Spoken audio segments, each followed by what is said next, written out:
diríamos que es una exageración, sino que hay 23 personas que han sido asesinadas en el Urabá antioqueño.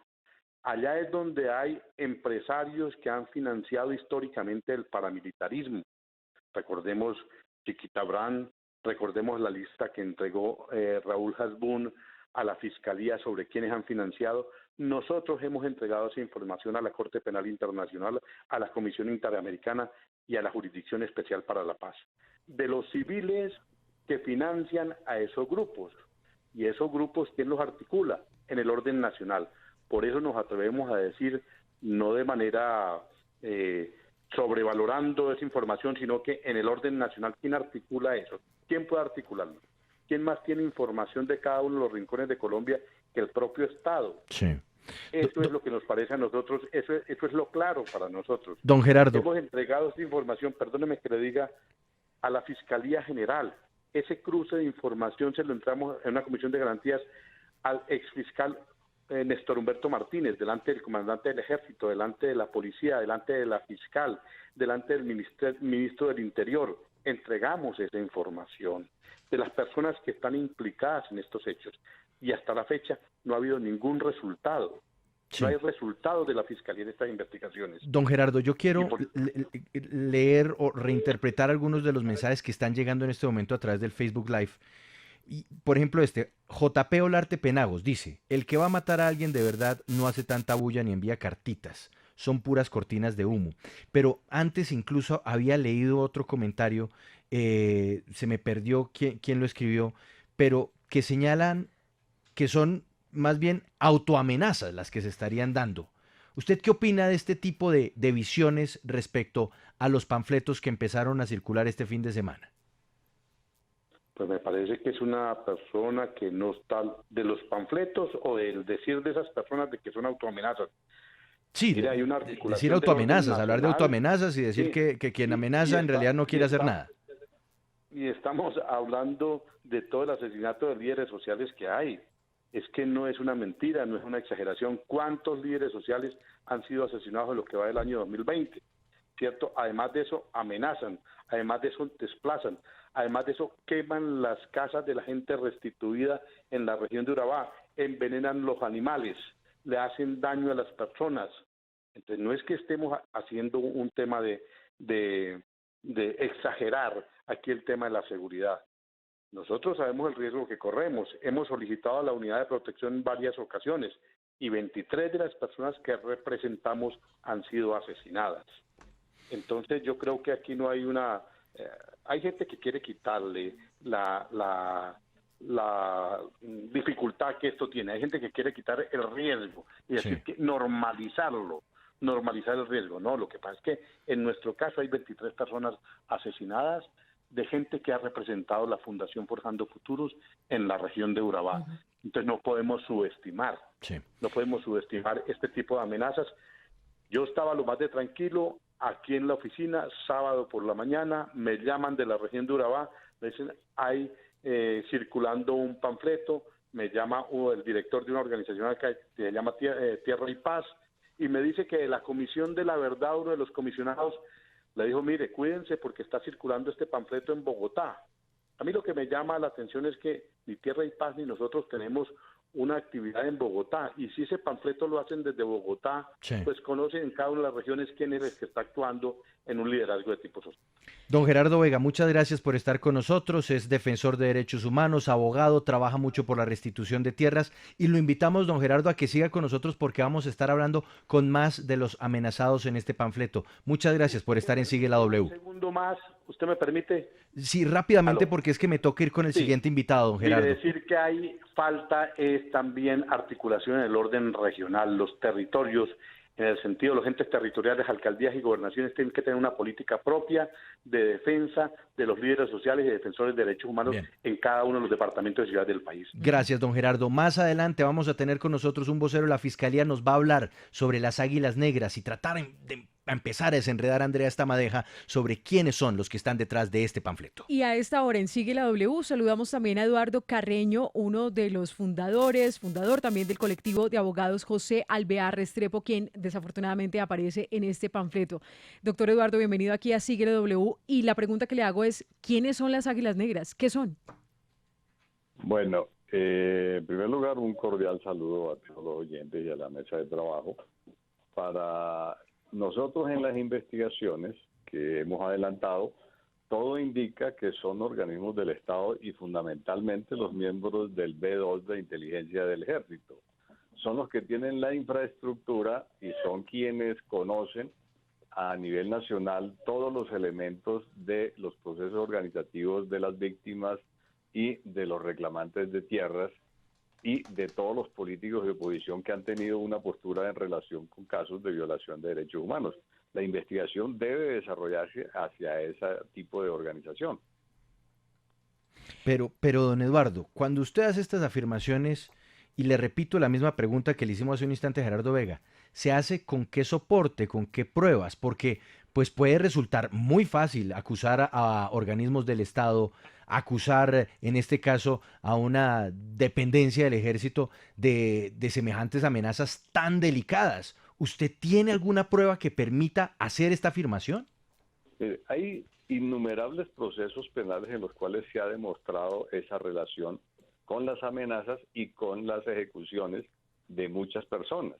Si ustedes cogen, por ejemplo, lo de los falsos positivos y coja el caso que ustedes quieran, hay una relación directa con el organismo de seguridad del B2 y las órdenes que dieron después los comandantes de los batallones para que se ejecutaran o se legalizaran las ejecuciones. Eso no es un invento cualquiera, por eso las investigaciones tienen que dirigirse hacia donde se determina que hay capacidad para desarrollar este tipo de amenazas y para ejecutar los hechos. Acuérdense ahorita todo lo que se viene planteando en relación con las interceptaciones por este tipo de investigaciones y otros más que toda la infraestructura la tiene el ejército. Sí. Todos los documentos indican que son ellos los que ordenaron y las denuncias llevan a eso. Entonces, cuando se participa en los procesos y se ha denunciado los hechos y se ha demostrado responsabilidad en muchos casos, entonces lo lógico para nosotros es que las investigaciones deben desarrollarse hacia ese tipo de organismos. A propósito de eso, doctor Eduardo Carreño del colectivo de abogados José Alvear Restrepo, el director de la policía dijo que la investigación contra las Águilas Negras es difícil porque las Águilas Negras no son una organización registrada. ¿Qué opinión le merece esto por parte del director de la policía si ellos tendrían que registrarse? Ahí sí me disculpan, pero si ellos lo que están pretendiendo es que estas organizaciones saquen personería jurídica y comiencen a hablar a nivel nacional, pues yo creo que el señor comandante de la policía sí está tremendamente equivocado en relación con la actividad ilegal de este tipo de organismos. Es decir, eso no se le puede pedir, eso es un acto casi que de irresponsabilidad plantearlo a nivel nacional en esos términos. Entonces, que ahora la criminalidad tiene que registrarse ante los organismos de seguridad del Estado y tramitar personerías y decir, vamos a hacer tales cosas, y nosotros somos tales y tales personas. No, eso no se le puede pedir a la criminalidad del Estado.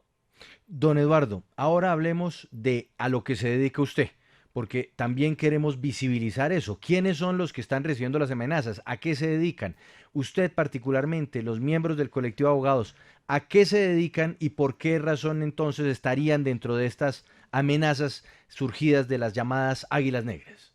Bueno, nosotros representamos víctimas de crímenes de Estado, ejemplo, caso Suacha, ejemplo, caso Masacre Trujillo, ejemplo, caso Palacio de Justicia, ejemplo, caso Manuel Cepeda Vargas, caso contra el mismo colectivo de abogados José Alvear Restrepo, por todas las interceptaciones que nos ha hecho, por todas las amenazas, por todos los atentados que hicieron contra miembros del colectivo.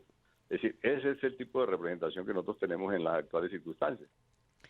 Sí, doctor Eduardo, cuando la Fiscalía pues tiene unas cifras diferentes a los líderes, particularmente sobre el asesinato de los líderes sociales, cuando el director de la policía dice que queda difícil la investigación porque no es una organización registrada, cuando de pronto no se tiene como una certeza de quiénes son las Águilas Negras, no se pone rostro, no se pone una estructura, un organigrama?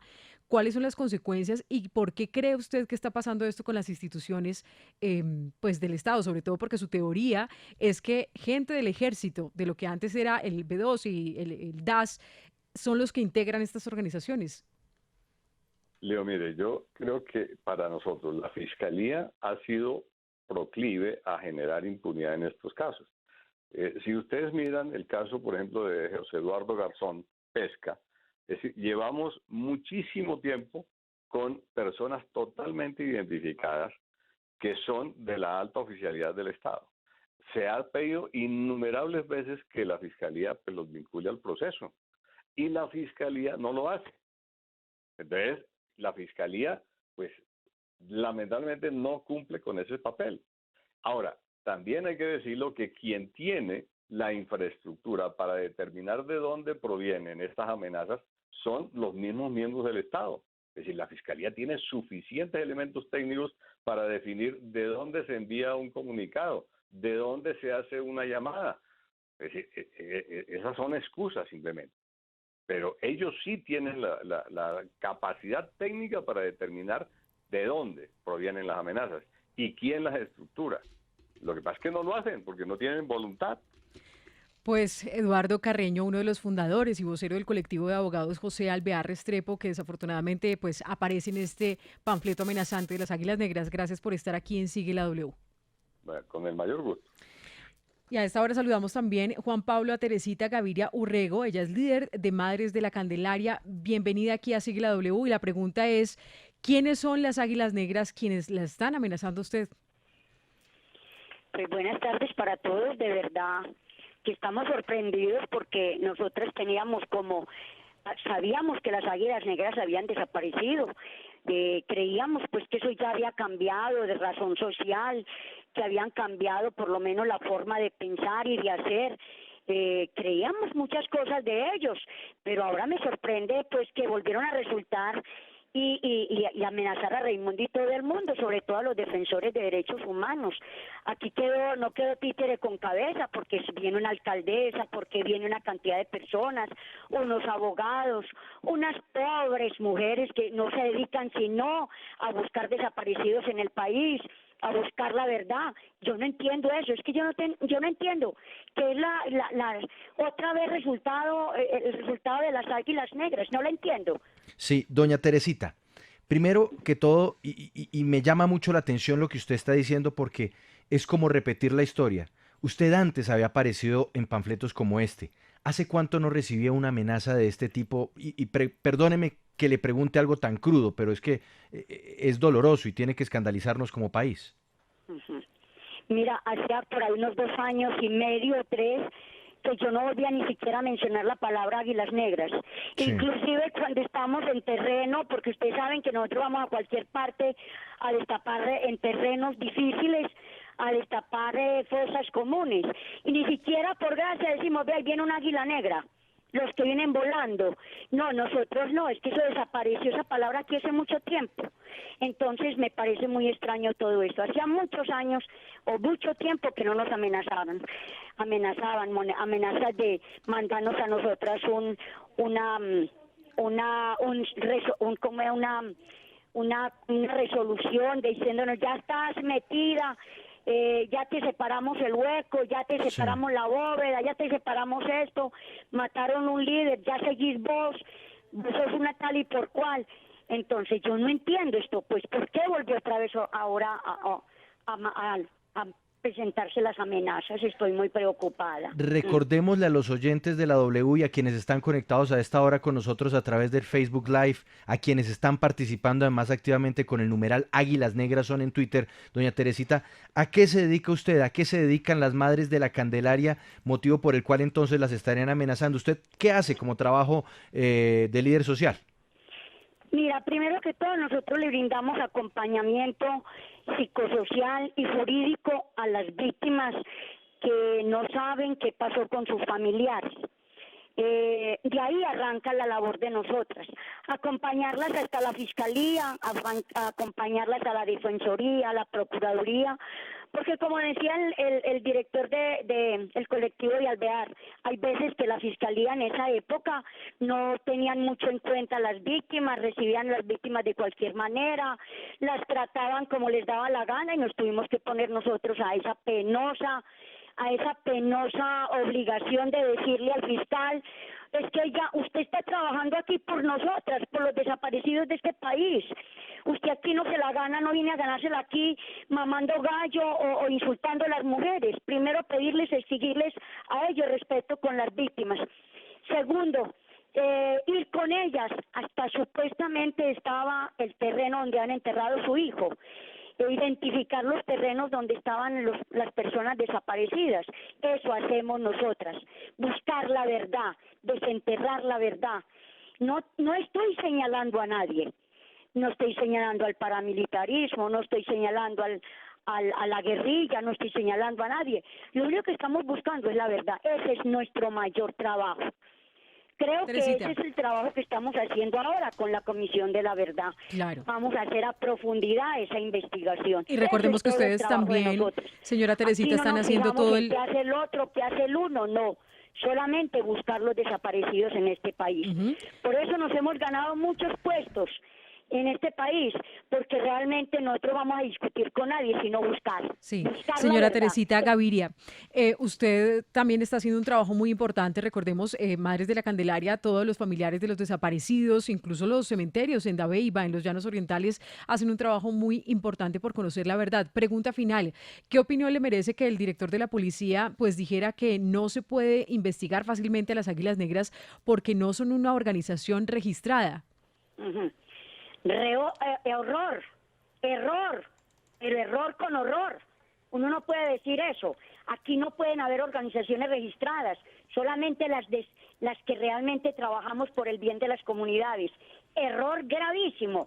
Señor, me parece muy delicado esto, porque es que las Águilas Negras nunca se vea, yo soy de las Águilas Negras, vengo a registrarme, yo soy paramilitar, vengo a registrarme, no, eso nunca puede, eso no cabe en ninguna parte, no cabe tampoco en el cerebro de cualquier ser humano. Perdónenme pues, y el Señor me tiene que, es decir, con todo mi respeto, que realmente no lo estoy respetando, pero estoy haciendo una reclamación justa. Eso es un error gravísimo.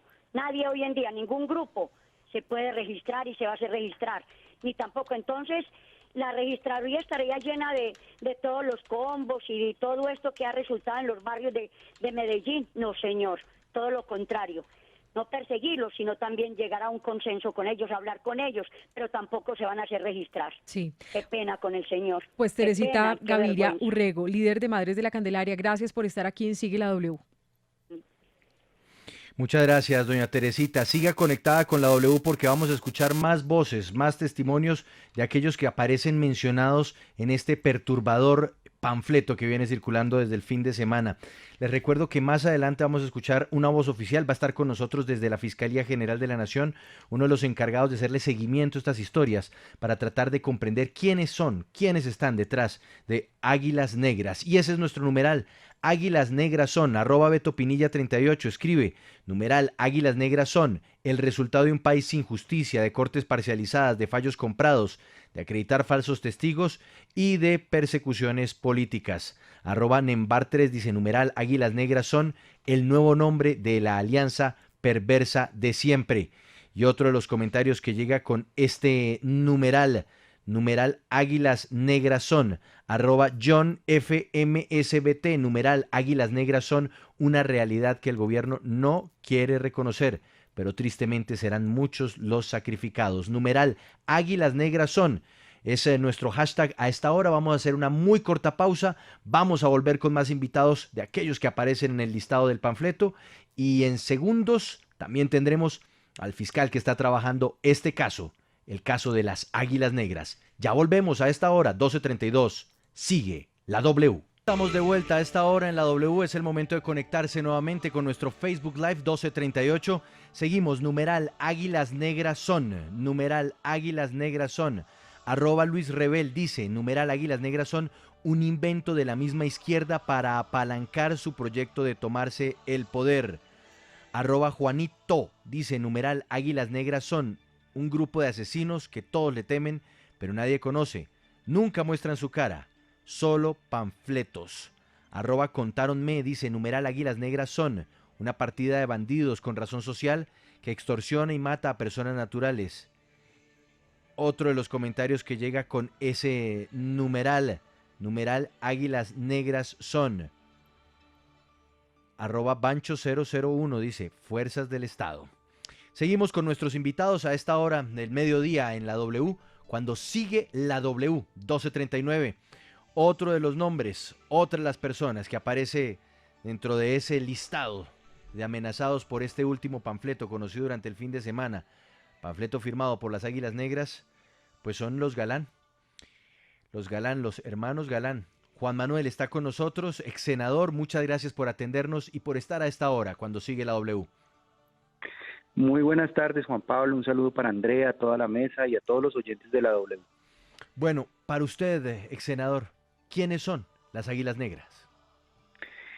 Pues es lo que las autoridades deben investigar con prontitud, porque ya desde hace muchos años, bajo ese rótulo, una organización autodenominada así, Águilas Negras, viene amenazando, viene generando zozobra, terrorismo, y las autoridades no se pueden escudar en la hipótesis de que no existen o de que son simplemente grupos que envían esos panfletos sin saber realmente su identidad. Yo creo que las autoridades, la Fiscalía, la Policía, todas las autoridades competentes deben actuar, deben investigar a fondo y deben decirle al país, porque ya son varios años de investigación, quiénes son exactamente, a dónde pertenecen, si hacen parte, por ejemplo, de fuerzas del Estado, si hacen parte de fuerzas de derecha o de dónde vienen. Y la Comisión Interamericana de Derechos Humanos, pues yo creo que ya también ha venido conociendo este caso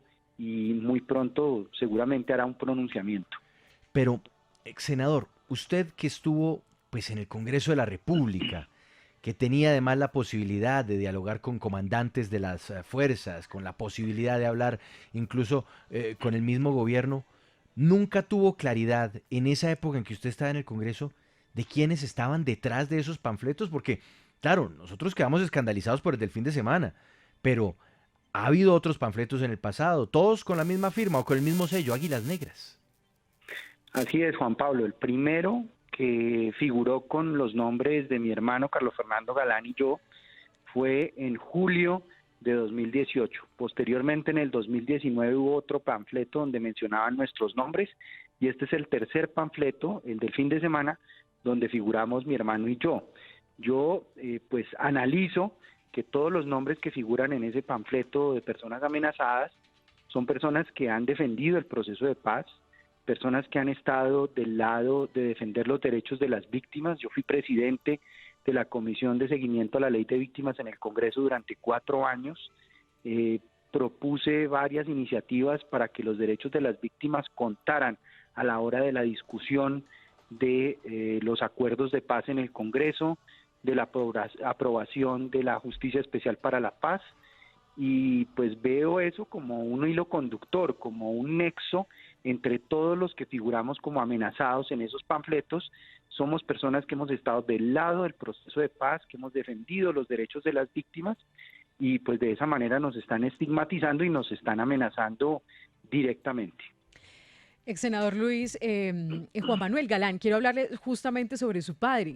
Se hablaba durante muchos años que no se sabía, pues aún hoy se desconoce toda la verdad y esto se relaciona siempre como si fuera algo paralelo al B2 de inteligencia, después con todo el tema del DAS.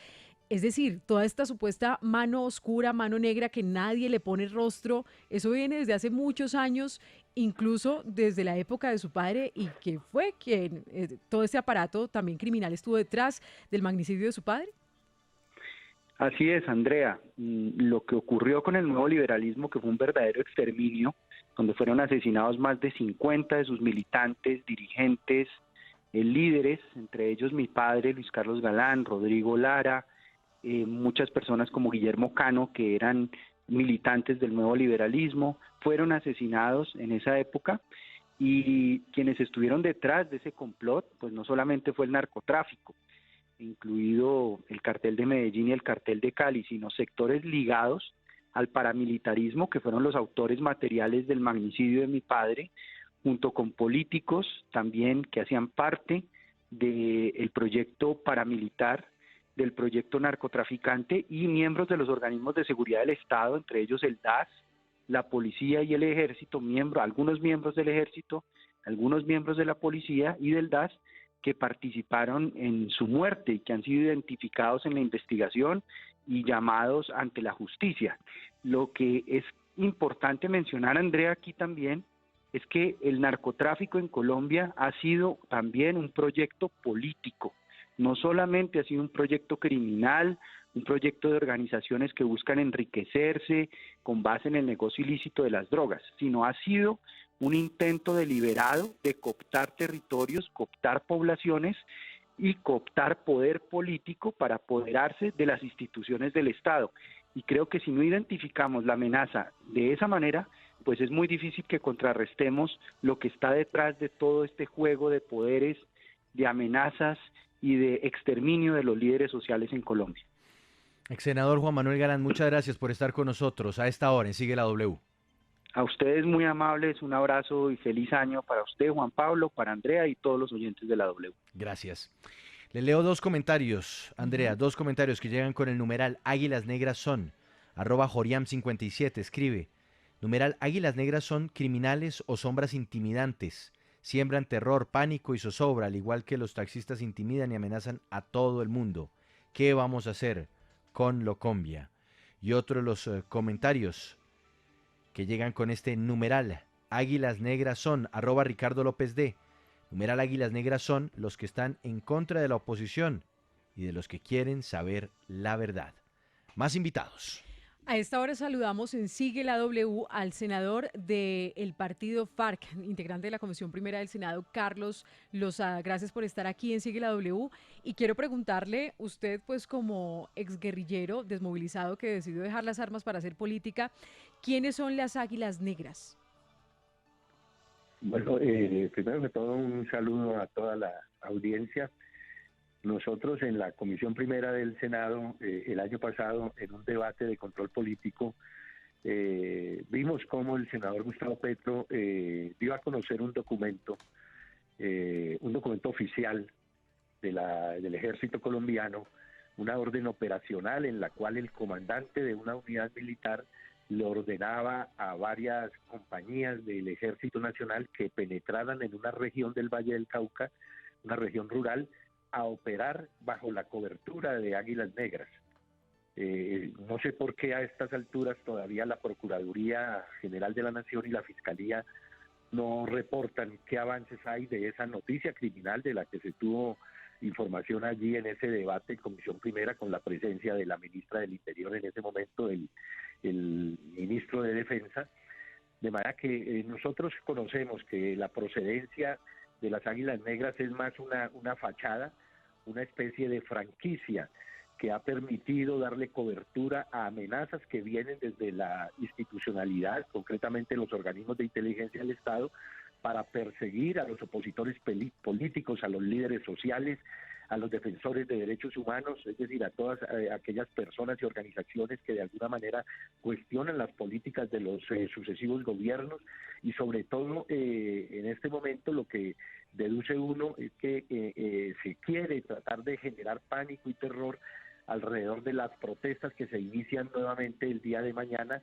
Por eso queremos aprovechar esta oportunidad para llamar al conjunto de la sociedad a que no nos dejemos intimidar, a que salgamos a las calles a rechazar y a protestar como se hizo al final del año pasado, porque ceder a este tipo de presiones y de amenazas es concederle espacio a quienes se oponen a que en nuestro país las diferencias las podamos tramitar por la vía pacífica y democrática. Don Carlos Lozada, senador, hablemos de las hipótesis detrás de esto.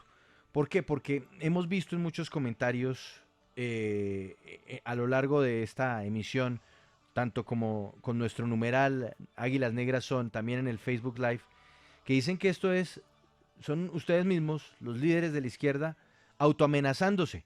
¿Usted qué piensa de eso?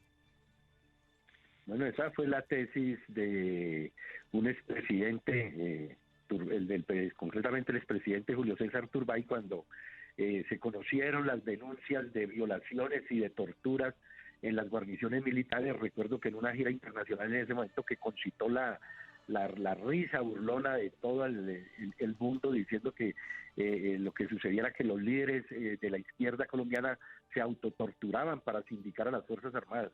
Desenterrar hoy en día esa tesis sí me parece ya el colmo. Nosotros lo que hemos sostenido, y así quedó consignado en el Acuerdo de La Habana, que el fin del conflicto implicaba, entre otras cosas, el cambio de la doctrina de seguridad, porque es necesario superar esa idea de que las protestas sociales, las movilizaciones, los reclamos justos de los trabajadores a través de sus sindicatos y en general las protestas deban ser consideradas como un enemigo del Estado, un enemigo de la democracia. No, Sí. La democracia se fortalece en la medida en que la sociedad civil, en que las organizaciones sociales, en que la protesta pacífica pueda expresarse, porque de lo contrario esos conflictos sociales se represan y buscan la forma de expresarse por vías no pacíficas, de manera que esa tesis no solamente es peligrosa, sino que además desconoce que el esfuerzo que tenemos que hacer luego de la firma del acuerdo de paz es, primero, tratar de completar esa paz cerrando todo tipo de conflicto violento, y segundo, superando esas concepciones del enemigo interno para darle paso a una democracia fortalecida, profunda. Esa es la idea que nosotros tenemos. Le leo un comentario. Juan Carlos Villamil escribe: así es, tristemente, las disidencias, los narcos, los de minería ilegal, todos esos son los que matan a los pobres líderes que se les enfrentan como Quijotes. Hemos hablado de la posibilidad de que esté detrás de esto, pues, una facción de ultraderecha, pero no puede ser la disidencia, los narcos y los que están detrás de minería ilegal quienes se ocultan detrás de esta máscara de las Águilas Negras, como lo dice Juan Carlos Villamil a través del Facebook Live.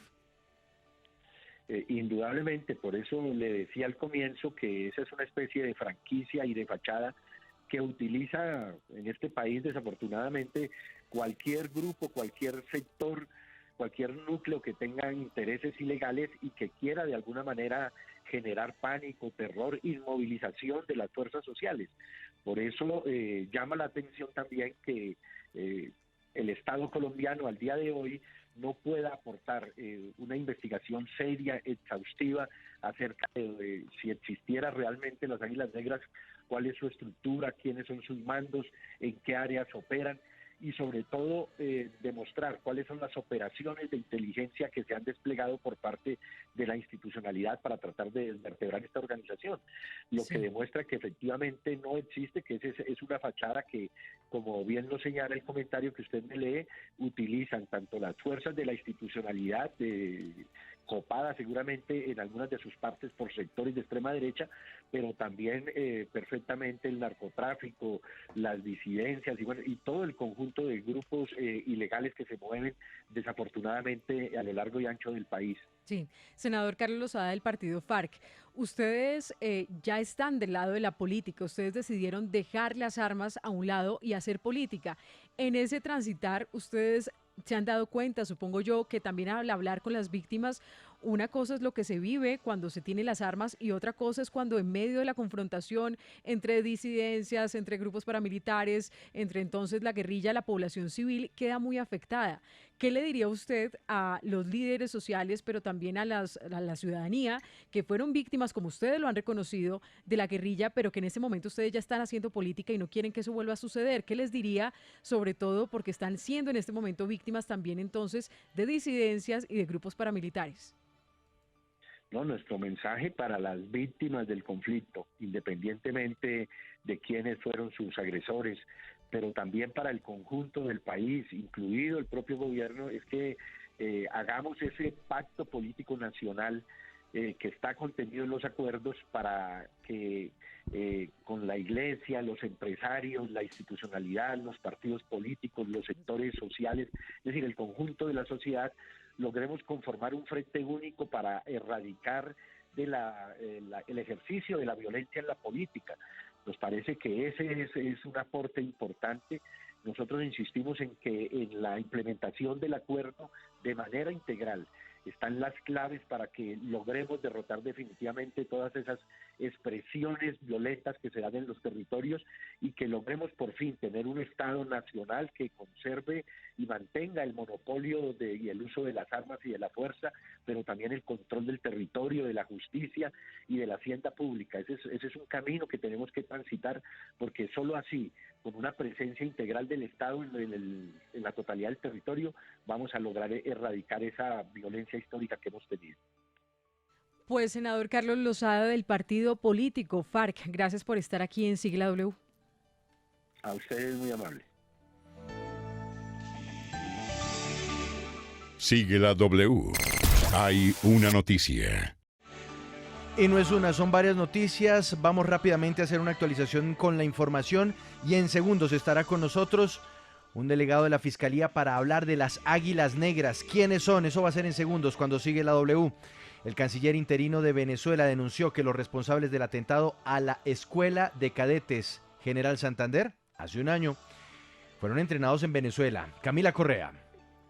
Hola Juan Pablo, muy buenas tardes. Esta denuncia la está haciendo desde la Escuela Francisco de Paula Santander, en donde se desarrolla a esta hora la lucha contra el terrorismo, esta cumbre que reúne a muchos países de la región. Escuchemos la denuncia que está haciendo el canciller. Que parte de las personas que participaron habían estado vinculadas a grupos, a entrenamientos en Venezuela. Todo lo que significa la presencia hoy de las cabecillas en Cuba y Venezuela del ELN tiene como propósito el hecho de mostrar una declaratoria de guerra contra la democracia en la región. Juan Pablo, y como dijimos hace unos instantes, Colombia adoptará su propia lista de organizaciones terroristas, tomando como referencia las que tienen la Unión Europea y Estados Unidos. Y hay un detalle, y es que el Consejo de Seguridad Nacional de Colombia decidió que no incluirá en esta lista a las FARC porque hoy es un partido político. Y en otras noticias, organizaciones sociales lamentaron que no haya avances en las investigaciones por la muerte de líderes sociales en el país y que solo se tenga igualmente el reporte de un crimen. Mauricio Beltrán. Andrea, el director del Instituto de Estudios para el Desarrollo y la Paz, Indepaz, Camilo González Pozo, lamentó también de paso las declaraciones del fiscal general encargado Fabio Spiti y dijo que no se puede desconocer las cifras consolidadas por las organizaciones sociales frente al asesinato de líderes sociales y defensores de derechos humanos y pidió más efectividad en las investigaciones. El que la verificación sea tan precaria no niega la realidad brutal que significa una masacre continuada que las organizaciones registran y que están alertando y que deben merecer una respuesta, no cuando termine la investigación y verificación de la Fiscalía, que puede demorarse semanas o meses.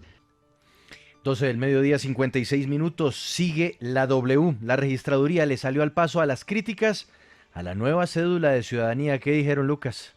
Pues Juan Pablo, lo hicieron a través de un comunicado de prensa. Esta entidad aseguró que se tendrán en cuenta las observaciones de los ciudadanos sobre el diseño y que el modelo revelado en redes sociales no es definitivo. Según dijo la registraduría, el propósito de este documento es tener un diseño más moderno que además de su nueva presentación tenga la capacidad de almacenar información como la historia clínica, el registro civil y otros datos relevantes de los ciudadanos. Además, se prevé que esta nueva cédula pueda ser portada en un dispositivo móvil y para tal efecto pues serán las modificaciones legales para que las diferentes entidades del Estado permitan esta presentación del documento de identidad con el fin de interactuar con los portales del gobierno sin necesidad de portarla o de presentarla en físico.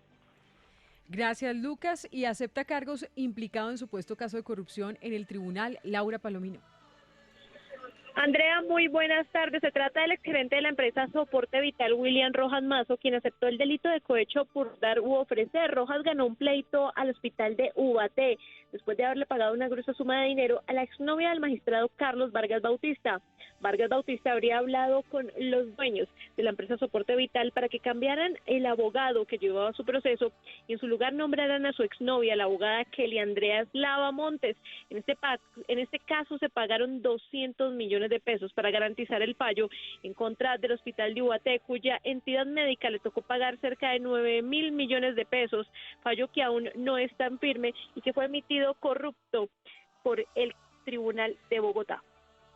Y mucha atención, viajeros, turistas, mucha atención a quienes van hacia Cartagena. Se anuncia el cierre de Playa Blanca, uno de los paraísos en el Caribe colombiano. Bueno, paraíso que estaba convertido, sí.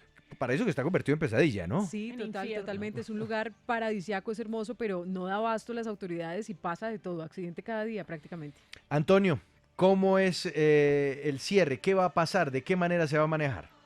Juan Pablo, esta decisión de cerrar Playa Blanca es por 2 semanas. La acaban de tomar en un consejo extraordinario de seguridad que se adelantaba en el Palacio de la Aduana. El secretario del Interior, David Munera Cabadía, detalló que esta decisión será compartida mañana con los consejos comunitarios de la zona insular y que espera que entiendan que esto es por el bien de ellos y el bien del destino turístico que está visto empañado precisamente por estos constantes accidentes que se registran en esa zona. El cierre arrancaría entonces, Juan Pablo, de acuerdo a lo que ha podido establecer la W, desde el día jueves, porque el miércoles, luego de que la reunión que se adelante mañana, será anunciado oficialmente junto a la Procuraduría esta decisión de cierre. Esto se conoce justo cuando la vicepresidenta Marta Lucía Ramírez había llamado de urgencia a la Comisión Colombiana de Océanos precisamente para analizar este tema y para que se establezca un contrato con el ente en territorio para que sea la Corporación de Turismo de Cartagena de Indias quien administre los terrenos en los que están ubicadas las playas, instalar 40 boyas de amarre para embarcaciones en el sector de Cholón, que hay que recordar es otro de los puntos críticos en la zona insular de Cartagena, y activar una revisión exhaustiva por parte de la Armada a las embarcaciones que van hacia Playa Blanca y a Cholón. Gracias, Antonio. Y en noticias internacionales, antes de seguir con nuestro tema del día, numeral Águilas Negras son. El jefe de la diplomacia europea se reunirá con Juan Guaidó, Mateo. Así es, Andrea, y Europa se confirma como la próxima etapa de Guaidó, quien burlando una prohibición de salida de Venezuela viajó aquí a Bogotá, donde el día de ayer fue recibido con honores oficiales por el mandatario colombiano Iván Duque. Tras reunirse con el secretario de Estado norteamericano Mike Pompeo el día de hoy, también acá, pues dice que el líder opositor venezolano tiene previsto asistir al Foro Económico de Davos, según anunció el diputado Stalin González. Y Juan Pablo, y si me permite, sale otra noticia importante en este momento, porque el Comando Sur de Estados Unidos anunció que va a realizar un ejercicio militar en conjunto entre el 23 y 29 de enero. Muchas gracias, Mateo. Hacemos una pausa. Sigue la W.